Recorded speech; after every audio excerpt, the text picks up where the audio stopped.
we saw how we can monitor the health of our cluster at cluster as well as index level.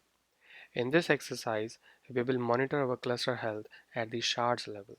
Okay, so let's do it. Let's open the terminal and write the curl command.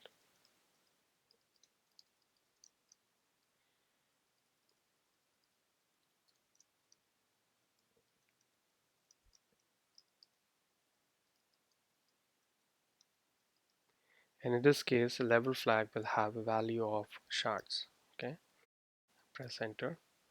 So here again, you can see it has printed information about all the shards in my cluster. Okay, and you can play with it. I personally feel that it is better to go to the Marvel to monitor at the shard or indices level because it is too much of information to be printed on the screen. Okay, all right. So we covered how to monitor the health of our cluster at cluster level, index level, and shard level. I see you in the next class.